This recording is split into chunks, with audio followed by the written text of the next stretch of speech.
할렐루야.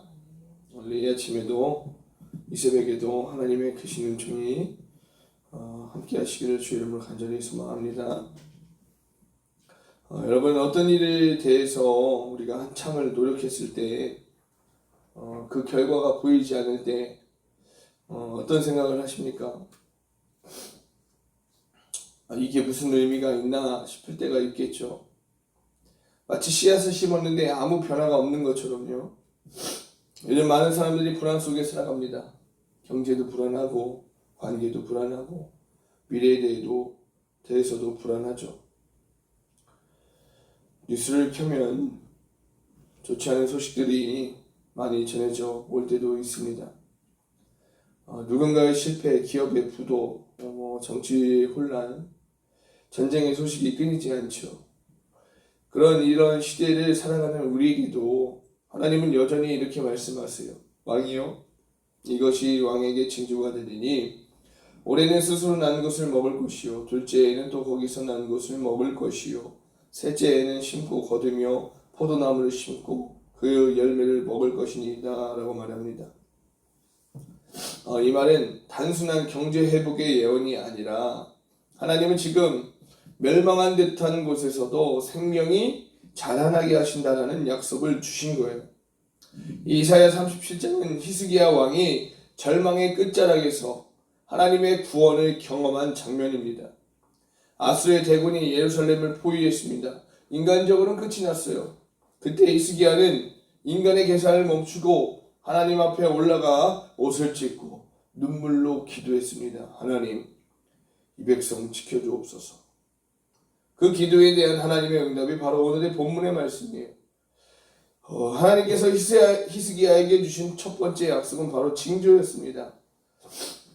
30절에 말했죠. 올해는 스스로 난 것을 먹을 것이요, 둘째에는 또 거기서 난 것을 먹을 것이요, 셋째에는 심고 거두며 포도나무를 심고 그 열매를 먹을 것이다.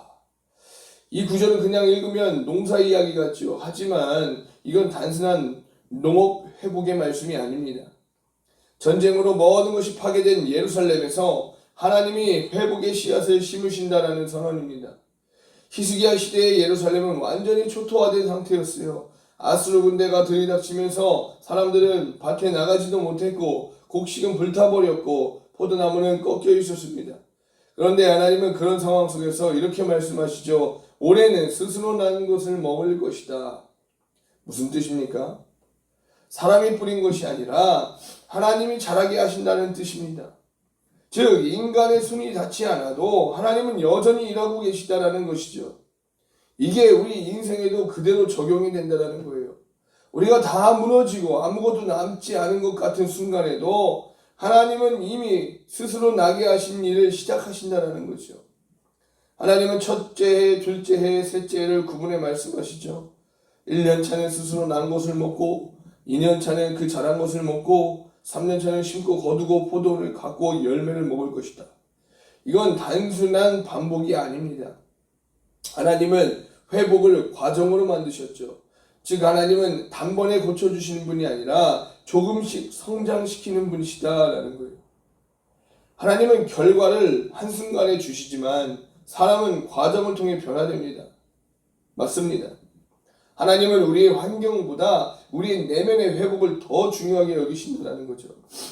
우리가 기도할 때 이런 마음이 들어요. 하나님 왜 그렇게 오래 걸립니까? 하나님 왜 그렇게 응답이 없습니까? 그런데 하나님은 말씀하시죠. 지금도 자라고 있다.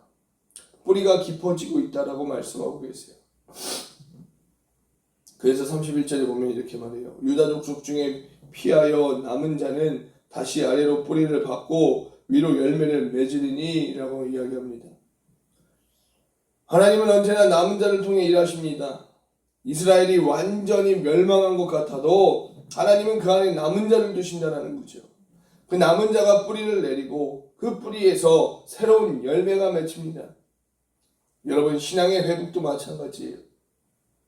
다 무너진 것 같아도 하나님은 여러분 안에 남은 씨앗을, 믿음의 씨앗을 두셨다는 거죠. 그 씨앗이 다시 자라게 하신다라는 사실입니다.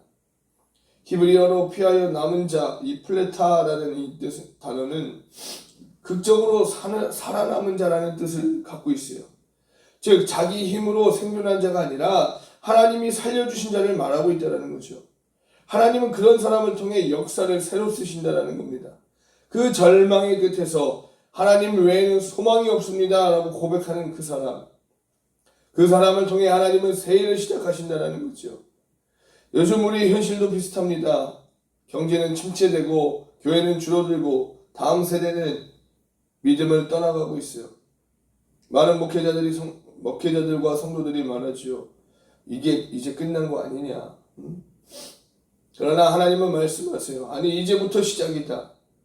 지금은 심은 때이고 지금은 뿌리를 내릴 때다라고 말씀하고 계세요. 하나님은 히스기야에게 두 번째 약속을 주시잖아요. 33절에 아스루 왕에 대하여 이같이 이르시되 그가 그 성에 이르지 못하며 화살 하나도 이리로 쏘지 못하며 방패를 가지고 성에 가까이 오지도 못하며 흉벽을 쌓고 치지도 못할 것이요 라고 말해요. 이 말은 단순한 군사 전략의 선언이 아니라 하나님은 이렇게 말씀하시는 거예요. 이 싸움은 너의 싸움이 아니다. 이건 내 싸움이다 라고 말씀하시는 겁니다. 그래서 35절에 보면 내가 나를 위하여 내 종 다윗을 위하여 이 성을 보호하며 구원하리라 하셨나이다 하니라 이렇게 말씀하고 있어요. 여기서 주목해야 할 구절이 바로 내가 나를 위하여 라는 거예요. 하나님은 지금 내 이름의 명예를 걸고 싸우겠다라는 거죠. 이건 단순히 유다를 불쌍히 여긴 싸움이 아니라 하나님의 이름과 약속이 걸린 싸움이다라는 것입니다. 맞습니다. 히스기야가 무릎을 꿇어 기도했을 때 그는 단순히 문제 해결을 구한 게 아니었어요. 하나님, 당신의 이름이 조롱받고 있어요. 이 전쟁은 제 전쟁이 아니라 하나님의 명예의 문제입니다.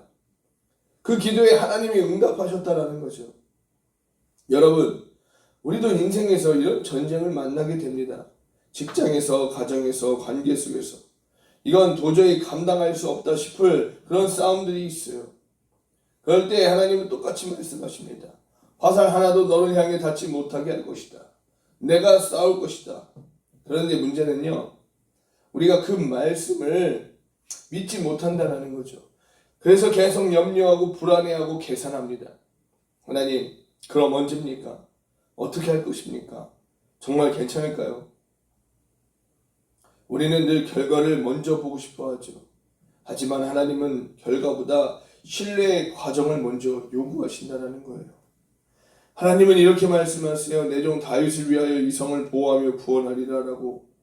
다윗은 이미 죽은 사람입니다. 그런데 하나님은 다윗과의 언약을 여전히 유효하게 여기신다는 거죠. 즉 하나님은 세월이 흘러도 약속을 잊지 않으신다는 거예요. 성경의 하나님은 언약의 하나님이시죠. 우리는 자주 변하지만 하나님은 약속을 끝까지 지키신다는 거죠. 그분은 내가 한 말을 어기지 아니하리라 라고 선언하신 분이에요. 그래서 어떻게 됩니까? 밤사이 여호와의 사자가 아수르의 군대 진영에 나와서 28만 5천 명을 치셨다라고 기록되어져 있습니다. 그리고 아수르의 왕 사네립은 돌아가서 자기의 신의 신전에서 경배하다가 자기 아들들에게 칼에 맞아 죽습니다. 이게 얼마나 비극입니까? 무상하게 경배하다가 자기 아들들의 칼에 맞아 죽어요. 얼마나 비극적이에요. 인간의 힘으로 불가능했던 일이요. 지금 이렇게 하룻밤 만에 뒤집히고 말았다는 거예요. 하나님은 그렇게 말해요. 우리가 계산할 수 없는 방식으로 우리의 계획을 넘어서는 방법으로 하나님은 자신의 영광을 드러내셨다는 거죠. 여러분 이 18만 5천 명이 무슨 유튜브 구독자도 아니고 눈앞에 보이는 18만 5천 명 얼마나 많겠어요 사람. 근데 다 시체뿐이라고 본문 36절에 말하잖아요. 다 죽은 거예요. 엄청난 거 아닙니까? 예전에 어떤 칼럼에서 이런 표현을 봤어요. 인생의 반전은 대부분 예상치 못한 타이밍에 일어난다. 하나님은 바로 그 순간에 등장한다는 거죠. 가장 늦은 것 같은 순간이 하나님이 일하시는 정확한 순간이 된다는 거예요. 히스기야는 단 한 가지를 했습니다. 하나님께 편지를 펴놓고 기도했어요. 그 기도가 역사를 바꿨습니다. 그 한 사람의 눈물의 기도가 한 나라를 살렸다는 거죠. 사랑하는 성도 여러분, 하나님은 여전히 우리의 삶의 전쟁터에서 싸우고 계십니다. 당신의 이름 때문에, 당신의 약속 때문에, 그리고 우리를 사랑하기 때문에 지금 현실이 아무리 무너져도 그 안에서 하나님은 회복의 뿌리를 자라나게 하고 계시는 줄 믿습니다. 그분은 절망의 한가운데서도 내가 일하고 있다라고 말씀하고 계세요. 그러니 히스기야처럼 우리도 무릎 꿇읍시다. 내가 싸우는 게 아니라 하나님이 싸우시도록 자리를 내드립시다. 그때 하나님은 가장 놀라운 방법으로 우리의 인생을 새롭게 하실 줄 믿습니다. 아니, 이 나라를 완전히 리모델링 하실 줄 믿습니다. 히스기야의 기도에 그 응답한 하나님이 바로 저와 여러분의 하나님이신 줄 믿습니다. 오늘도 그 하나님을 의지하면서 신뢰하며 주님께 무릎 꿇고 나아가는 저와 여러분들이 되실 수 있기를 주님의 이름으로 간절히 축원합니다. 아멘. 기도합니다. 하나님, 절망의 자리에서도 회복의 징조를 주시는 주님을 찬양합니다. 우리의 문제보다 크신 주님, 우리의 싸움보다 앞서 싸우시는 주님을 믿습니다. 오늘도 히스기야처럼 주님 앞에 무릎 꿇게 하시고 우리의 삶 속에서 하나님의 능력이 충만하게 하여 주옵소서. 오늘도 우리를 사랑하시고 붙드시는 주님의 은혜를 누리며 살아갈 수 있도록 주여 함께 하여 주시고 우리 인생들 가운데 주님 주인 되셔서 하나님 앞에 영광 돌리는 삶으로 나아가는데 부족함이 없도록 저희를 이끄시고 인도하여 주시며 능력을 더하여 주옵소서. 함께하여 주실 주님을 찬양하며 우리 주 예수 그리스도의 이름으로 기도하옵나이다. 아멘.